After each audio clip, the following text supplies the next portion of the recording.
تصلب الشرايين كما تعلمون هو السبب الأكثر شيوعاً للمرض القاتل النوبات القلبية، وقد منحتنا التطورات في طب القلب التدخلي إمكانيات هائلة لإنقاذ حياة الناس.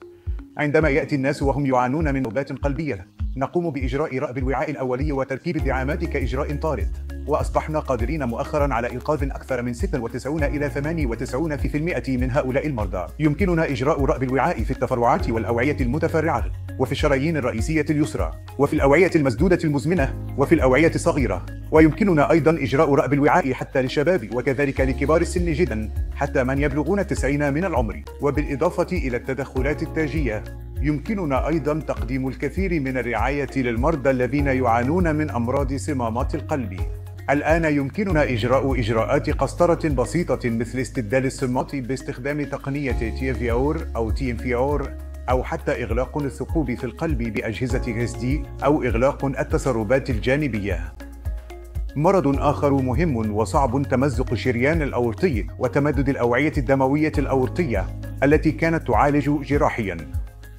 الآن مع التقدم في تقنيات الدعامات داخل الأوعية مثل TMVR وFR، أصبح بإمكاننا علاج هذه الأمراض لدى غالبية المرضى باستخدام تقنيات القسطرة بطريقة بسيطة دون الحاجة لفتح المريض. العلاجات بالأجهزة مثل أجهزة تنظيم ضربات القلب وCRT من اهتمامات الإضافية، ويمكن التعامل بسهولة مع مرضى اضطرابات النظم القلبي وبطء ضربات القلب بأحدث أجهزة تنظيم ضربات القلب. نتعامل مع ارتفاع ضغط الدم المقاوم للعلاج. هناك أشخاص لا يمكن السيطرة على ارتفاع ضغط الدم لديهم حتى مع استخدام 5 أو 6 أدوية، ولدينا ابتكارات مثل علاج إزالة تعصيب الكلى، والذي يعرف أيضاً باسم أورديان، حيث يمكننا إدخال قساطر في أوعية الكلى الدموية وإعطاء تيار تردد لاسلكي، بحيث يمكن التحكم في ضغط الدم حتى لدى هؤلاء المرضى الذين يصعب علاجهم. ومن التطورات الأخرى التي نعالجها أمراض القلب النادرة التي تتكون تمددات شريانية بالشرايين التاجية، والتي كانت تعتبر كارثية وقاتلة.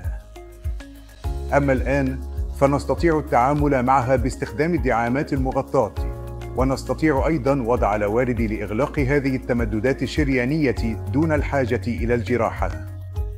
كما شهدت الإدارة الطبية لأمراض القلب تطورات هائلة، وهذا يمنحنا أيضاً الكثير من التشجيع في التعامل مع مجموعة واسعة ومتنوعة من المرضى.